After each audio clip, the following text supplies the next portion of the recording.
before we get into talking about the MBA and your work at the MBA, let's go back into your career and kind of understand a little bit of your path, because it's a circuitous one. That it is. Circuitous. Yes. So I think you started your career working in mental health counseling. That's right, yeah. So why did you exit that, and how did you kind of get to where you are now? Sure, I was in community mental health services, and that work can be a bit arduous. And after a few years doing field work and running a team doing field work, I did have the opportunity, just as I was starting graduate school for my master's in counseling psychology. Seemed like a good time to actually get out of the field, and just happened to have the opportunity to go into what was then called, I think, the staff development department at the agency I worked for. And so I, was doing that work for several years while I was working on my on preparing to be a therapist. And then at the end of that road, after several years, found that that being a therapist had much less appeal for me than what I had ended up doing in my day job. So. So it was really, I think I had a good run as a team leader that sort of let me be targeted as someone who had potential as someone in the learning. I don't even think we called it learning at the time, right? But in a training department.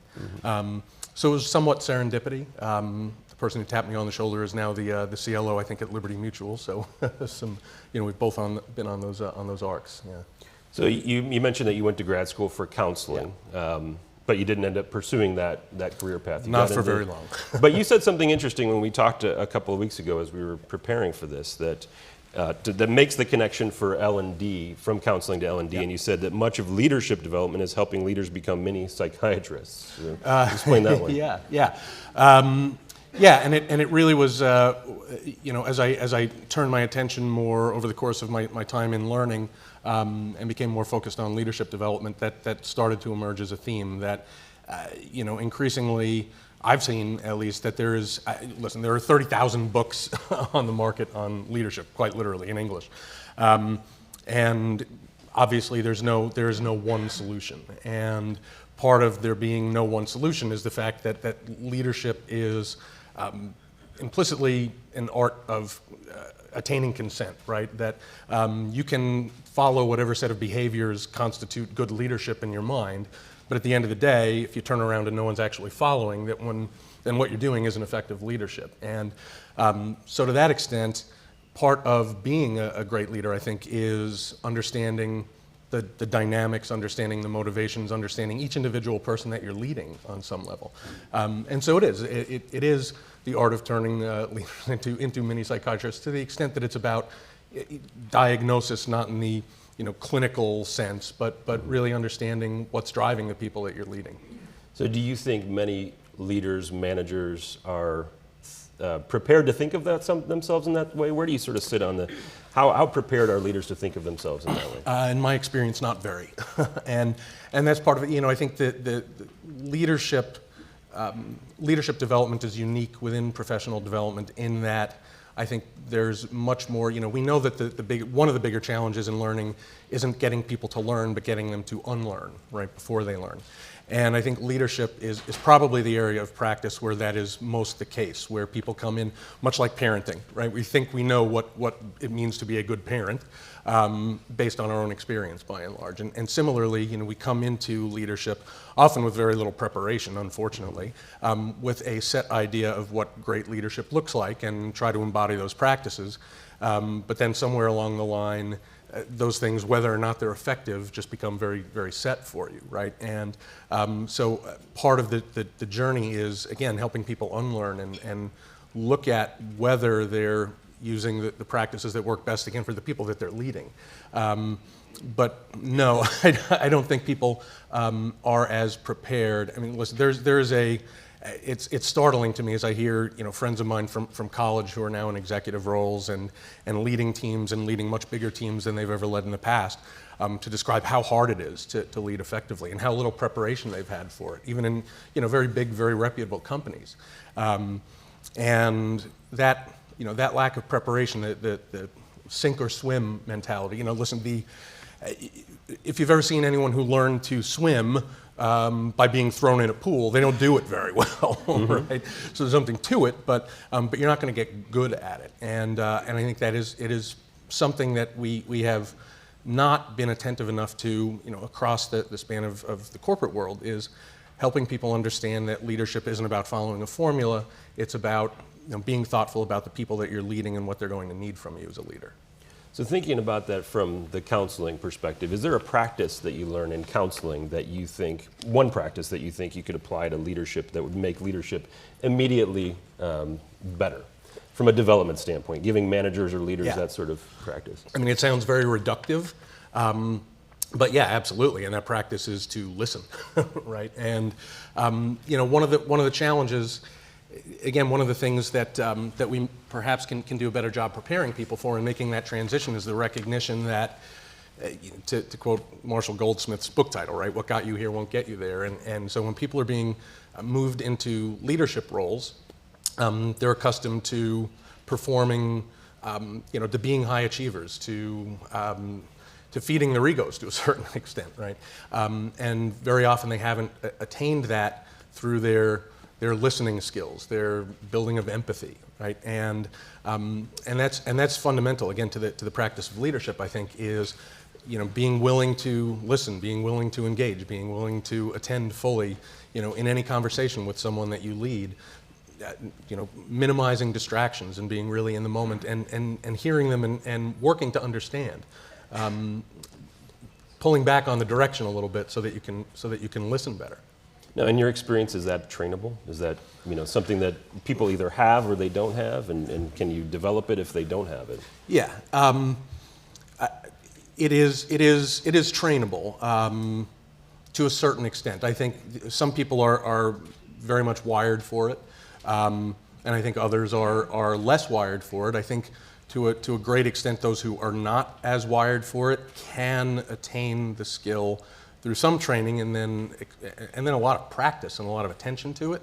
It doesn't mean everyone's necessarily going to have the appetite for it, which is one of the reasons I also think that we, and this is true of the MBA, but I think across the board, we do have to do a little bit better with getting away from the idea that the way you succeed in corporate life is measured by the size of your team, right? And if you're not wired for leadership, yes, you can learn the skills, but you also have to have the commitment to do so. Mm-hmm. And if you don't have that sense of commitment to it, then take the off-ramp, right? Find a way to continue building your career as an individual contributor. Right, yeah. Or we could spend a lot of time on that, but there's a lot of more I want to talk about with you too. So we talked a little bit about your background, but to go into, you went corporate at one point, working at Tiffany, KPMG. Walk us through that path, that jump that you made, and kind of some of the work that you did in those two organizations. Yeah, so around the turn of the century.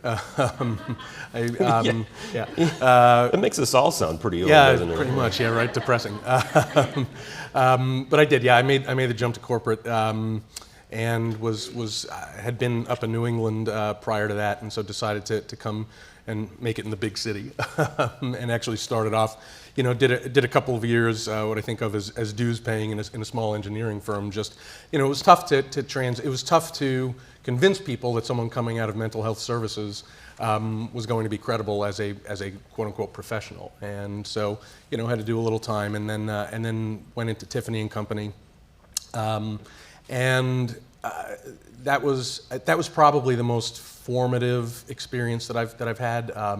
At the time, that company was also making a transition into what I'd call much more progressive HR practices, and so the role I had there wasn't a training role per se. It was specifically a leadership and OD title, and so a lot of change management, a lot of rocking the boat, as my boss at the time called it, and he was someone who also had come from a psychology background. He was a recovering therapist himself, mm-hmm.